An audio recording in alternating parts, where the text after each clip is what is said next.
Ohm and नमस्ते dear friends. यह जीवन सुख और दुख का ताना बाना है।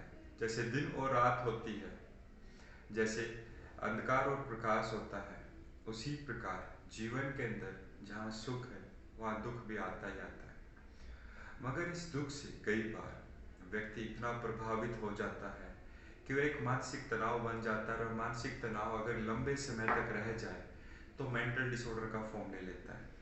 और यही मेंटल डिसीज या डिसऑर्डर से व्यक्ति तो अपनी लाइफ में प्रभावित होता रहता है, उससे लड़ता रहता है, अपनी लाइफ को भी अच्छे से नहीं जी पाता, साथ ही साथ पूरा परिवार भी प्रभावित होता है। इस चीज़ को ध्यान में रखते हुए भारतवर्ष के अंदर जो इतने अधिक डिप्रेशन के, इतने अधिक मानसिक समस्याओं के जो केस बढ़ते जा रहे हैं, हम उसके ऊपर उन समस्याओं को समझने के लिए, उनके कारणों को जानने के लिए तथा साथ में व्यक्ति खुद उनके लिए क्या कर सकता है, या फिर हम ऐसे सोसाइटी के अंदर या फिर फैमिली मेंबर्स उनको कैसे मैनेज करने में या सपोर्ट करने में कंट्रीब्यूट कर सकते हैं। इस सब के लिए हम एक नया टॉक शो लेके आए हैं, जहाँ पर हम सभी अपने समाज के अंदर जो मेंटल हेल्थ प्रॉब्लम्स हैं उसको समझकर उसको ठीक करने में कंट्रीब्यूट करेंगे। मैं आशा करता हूँ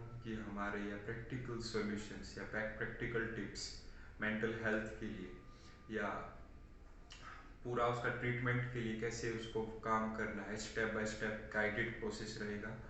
इसमें हम हर एक डिसीज़ के बारे में लेंगे और उस डिसीज़ की गहराई में जाएंगे।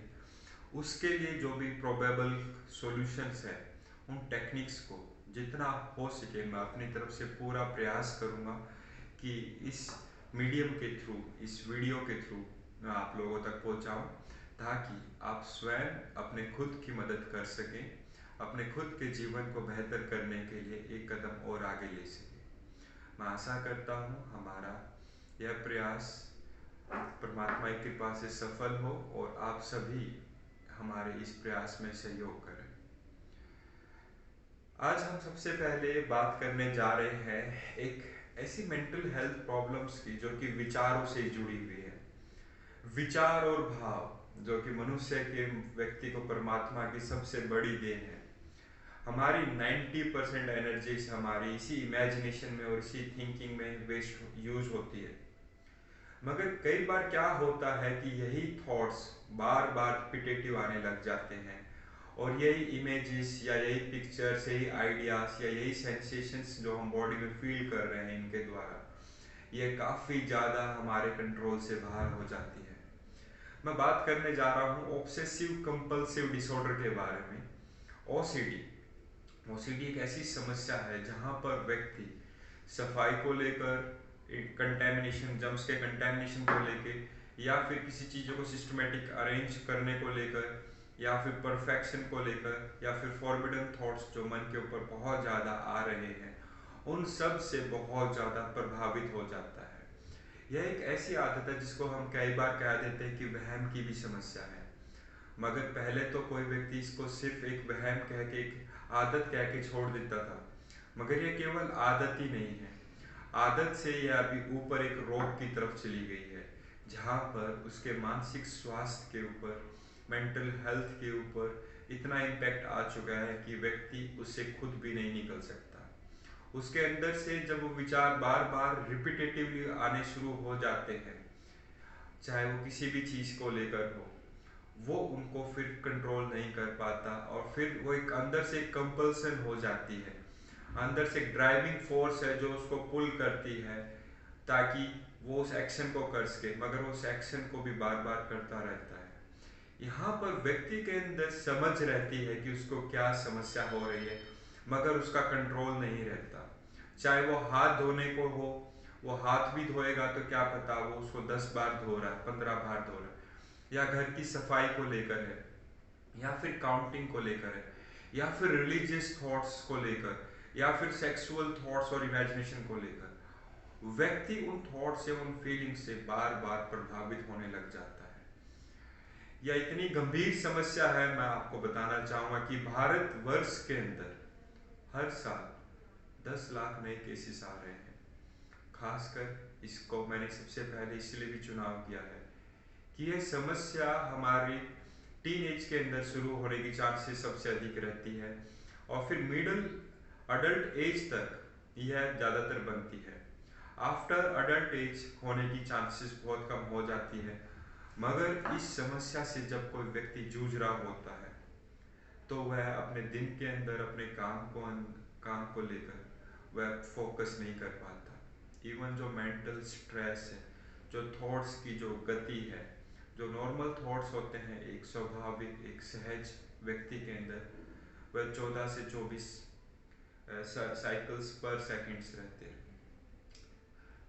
मगर यहाँ पर क्या हो रहा है, उस अल्फा स्टेट से बंदा बीटा के अंदर जा रहा है। वैसे भी तनाव की वजह से हमारे थॉट्स वही 24 से 40 तक चले जाते हैं। यहाँ पर उनकी स्पीड और अधिक बढ़ जाती है। यानी ब्रेन के अंदर इतना अधिक तनाव रहता है, यदि वह व्यक्ति इस कंपल्सन्स को कर भी लेता है तो भी उसको रिलीफ नहीं मिलता।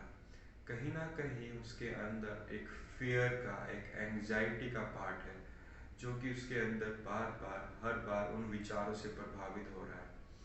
आइए अब समझते हैं कि ये बीमारी बनती कैसे है। यह समस्या यूजली जैसे कि माइंड एक साइकोलॉजिकल हैबिट है, कंडीशनिंग है।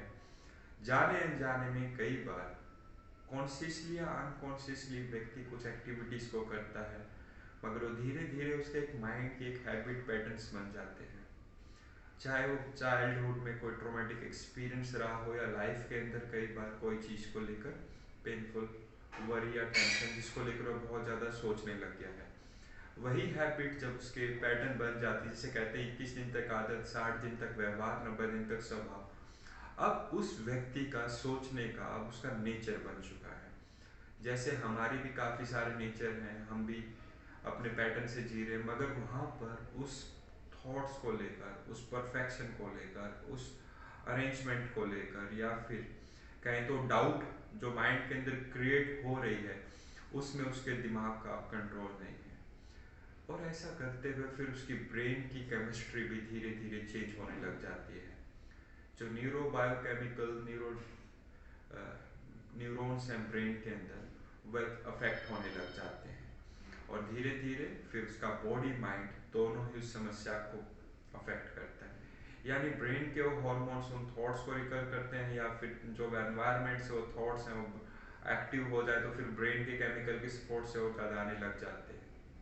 यानी एक विशियस सर्कल बन चुका है जहाँ पर व्यक्ति अपने आप से अपनी समस्या को लेकर पूरी तरह चिंतित है। यह इतनी पावरफुल है, कई बार इतना गिल्ट होता है, कई बार इतना रिग्रेट होता है, कई बार अपने स्वयं के ऊपर इतना एंगर और फ्रस्ट्रेशन भी होता है कि व्यक्ति समझ नहीं पाता। सोशली लोगों से मिलने में, बात करने में, बाहर जाने में कई बार बहुत ज़्यादा उसकी सोशल लाइफ अफेक्ट होती है। पर्सनल रिलेशनशिप भी अफेक्ट होने लग जाते हैं। यानी कहे जाए तो उसकी लाइफ के अंदर इस समय में केवल हर समय में उन विचारों से ही वो लड़ रहा होता है, जो कि अंदर ही अंदर अपनी एक दुनिया में वह उनसे लड़के खुद ही अपने आप को हर दिन के साथ में घुटता हुआ पाता है। इस मानसिक समस्या को बहुत ही गंभीर रूप से ट्रीटमेंट के रूप में अभी तक कोई ठोस जो MCI की, मेडिकल काउंसिल ऑफ इंडिया की, कोई ऐसा प्रैक्टिकल मेडिसिन्स नहीं आई हैं। हाँ, कई सारी दवाइयाँ हैं जो कि SSRI हैं, जो कि ब्रेन के जो इनटेक है, जो हॉर्मोन्स है, न्यूरोट्रांसमीटर्स हैं, उनको बैलेंस करती है।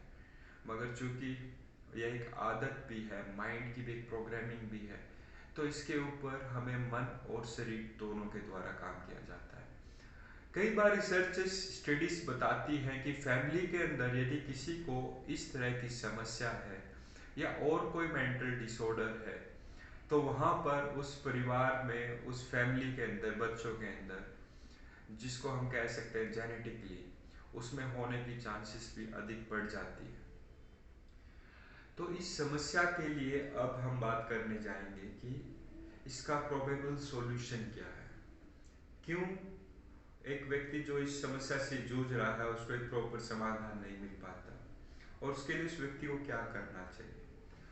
प्रोबेबल सॉल्यूशन के रूप में सबसे पहले व्यक्ति को एक प्रॉपर असेसमेंट करवाना चाहिए, जहाँ पर Yale Brown obsessive compulsive disorder है, वाई बॉक्स जिसको कहते हैं, वो एक प्रैक्टिकल एक टूल टेस्ट बनाया हुआ है, जिसके द्वारा काफ़ी सारे एरियाज के अंदर उसकी सीवियरिटी कैसी है उसके द्वारा हम आईसीडी के अकॉर्डिंग काफ़ी सारी चीज़ों को हम चेक कर सकते हैं कि इसके अंदर उसके ऑब्सेसिव कंपल्सिव बिहेवियर या डिसऑर्डर के रूप में जो पैटर्न्स हैं किन किन एरिया के अंदर है। साथ ही साथ जैसे उसका असेसमेंट होता है, फिर ट्रीटमेंट की बारी आती है। सॉल्यूशन के रूप में जो सबसे पहली चीज़ जो मैं आप सभी को बताना चाहूँगा कि ओसीडी को हम अपने एक जनरलाइज्ड अपना एक नेचर ना बनाएं कि होता क्या है। मेरा जो 10 साल का अनुभव है, मैं आपसे जो बताने जा रहा हूँ, जो टर्म्स होती हैं ये एक साइकेट्रिस्ट या साइकोलॉजिस्ट के प्रोफेशनल हेल्प के लिए रहती है, ताकि वो सेग्रीगेट कर सके जो अलग अलग 200 से ज़्यादा क्लिनिकल डिसऑर्डर्स हैं उनमें से कि उसको क्या प्रॉब्लम है। मगर यहाँ पर व्यक्ति क्या करता है कि यदि उसको किसी ने ओसीडी बता दिया तो उसने अपने आप को एक लेबल दे दिया कि I am a OCD patient, और अपने उस समस्या के साथ में जब कोई व्यक्ति अपने आप को आइडेंटिफाई कर लेता है, फिर उसे ठीक करने में बहुत मेहनत करनी पड़ती है। पहली चीज़ क्या करनी है कि आप बीमार नहीं हैं, आप कोई अपने आप को एक पर्टिकुलर लेबल ना दें। आपके मन का एक हिस्सा बीमार है और उस हिस्से को ठीक करने के लिए आपको कुछ तरीके सीखने, कुछ मेडिकल सपोर्ट चाहिए, कुछ साइकोथेरेपी की हेल्प चाहिए, जिससे आप अपने आप को खुद से ठीक कर सके। ह्यूमन बींग्स के अंदर इतना पोटेंशियल है कि आप अपने ब्रेन का 2% यूज़ कर पा रहे हैं अभी तक। कोई विरला ही कोई व्यक्ति होता है अल्बर्ट आइंस्टाइन की तरह, न्यूटन की तरह, जो कि 10% तक कहते हैं कि वो अपनी ब्रेन के पोटेंशियल को यूज़ कर पाए हैं। और हम भी अपने इस नेचुरल इस विज्ञान के द्वारा अपने ब्रेन को ज़्यादा से ज़्यादा कैसे यूज़ कर सकते हैं, कैसे इस समस्या से फ्री हो सकते हैं, not 99%, I am assuring you 100% पूरी तरह आप इससे ठीक हो सकते हैं। तो आपने पहले क्या करना है कि अपने मन के उस हिस्से को ठीक करने के लिए अपने आप को ये लेबल से फ्री करना है कि मैं एक ओसीडी पेशेंट नहीं हूँ। यानी कि कुछ चीज़ें हैं जो मेरे जीवन के अंदर, मेरी सोच के अंदर, मेरे व्यवहार के अंदर जो ठीक नहीं है, अब मुझे उसको ठीक करना है। तो इसके लिए आप इस माइंड सेट से जिस दिन चलने लगे, आप मानिए कि आप आधे तो ठीक ही हो चुके हैं। और इसके लिए जो बाकी ठीक करना है उसमें आपको कुछ स्टेप बाय स्टेप काम करने रहेंगे, जिसमें हम अपनी वीडियोस के द्वारा आपसे 4 एरिया के ऊपर काम करेंगे। पहला रहेगा हमारा साइकोथेरेपी के अंदर रिलैक्सेशन थेरेपी, जहाँ पर हम आपकी ब्रेन को, बॉडी को, ब्रेथ को with a conscious awareness relaxation में कैसे ले जाया जा सके, आपको वो सिखाया जाएगा। आप जब प्रैक्टिस करेंगे कि आप पूरी तरह रिलैक्स्ड भी हैं और अवेयर भी हैं, आपका ब्रेन जो वेव्स है वो स्टेबल होने लग जाएंगे, they will come to the alpha level. और वो अवेयरनेस की, वो माइंड की ट्रेनिंग आपको बहुत ज़्यादा हेल्प करने वाली है। सेकंड, आपको इसमें हम सिखाने जा रहे हैं एक ईएफटी टेक्निक है। उस टेक्निक के द्वारा जो इमीडिएट आपको एंजाइटी होती है या इमीडिएट आपको किसी विचार के रिपीटेशन से जो चल रहे हैं, और वो ट्रेन ऑफ थॉट्स एक आई, दूसरी आई, तीसरी आई, चौथी आई, वो चलती ही जा रही है, उसको ब्रेक कैसे लगानी है, उसको तोड़ना कैसे है। तो एक इमोशनल फ्रीडम टेक्निक है जो थॉट्स को और उन नेगेटिव इमोशंस को आपके मन से आपको फ्री करने में काम करेगी। वो हम प्रैक्टिकल 1-to-1 इसी वीडियो सेशंस के अंदर आपको सिखाएंगे। तीसरा जो इसके अंदर महत्वपूर्ण रहेगा वो रहेगा मेरा आपके लिए कि आपके लाइफस्टाइल के ऊपर आप खुद से क्या करें। Either it can be related to the proper exercise, proper diet and some kind of lifestyle changes जिसको आपने करना है। इससे अगला रहेगा आपकी काउंसलिंग का पार्ट कि आपको सोच के अंदर, आपको अपने मन के अंदर किस तरह से अपने आप को अफर्मेशंस देनी है, कैसे अपने ब्रेन का पूरा पोटेंशियल यूज करते हुए उसके ऊपर काम करना है।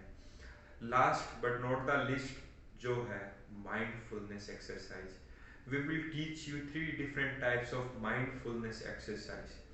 आप जब इन माइंडफुलनेस एक्सरसाइजेस को करेंगे, इनके मेथड्स को समझ के इम्प्लीमेंट करेंगे, आप पाएंगे कि आप एक चेतना के द्वारा अपने मन को ऐसा ही है जैसे कि जब प्रकाश की किरण आती है सुबह सुबह, जो ओस है घास के ऊपर, जो पानी की बूंदें हैं घास के ऊपर, जैसे लाइट आती है वो अपने आप ही वेपरेट हो जाती है, वैसे ही आप जैसी बोध, होश, प्रज्ञा और अपने अवेयरनेस से जुड़ेंगे, आपके मन के अंदर से जो भी अनवांटेड प्रोग्रामिंग है माइंड की, वो अपने आप ही सीन कम होती चली जाएगी और पूरी तरह से इवेपोरेट हो जाएगी।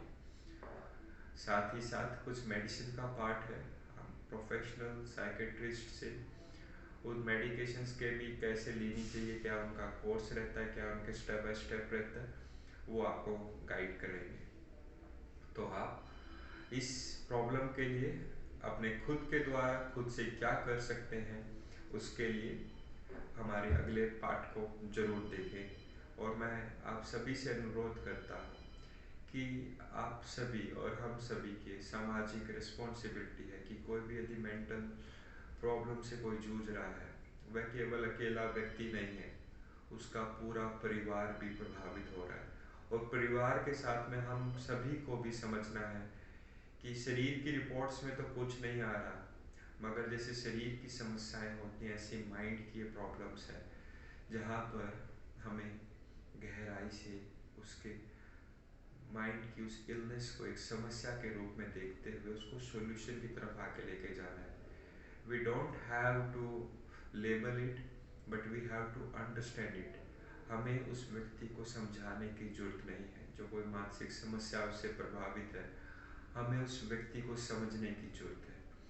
इसके साथ में हर प्रॉब्लम का कुछ प्रोबेबल रूट कॉज रहता है, तो उस रूट कॉज के लिए भी काफ़ी सारे मेथड्स हैं, हिप्नोथेरेपी की टेक्निक्स हैं, एनएलपी की टेक्निक्स हैं, हम उनके ऊपर भी बात करने जाएंगे कि उनके साथ में साइकोथेरेपिस्ट कैसे काम करता है।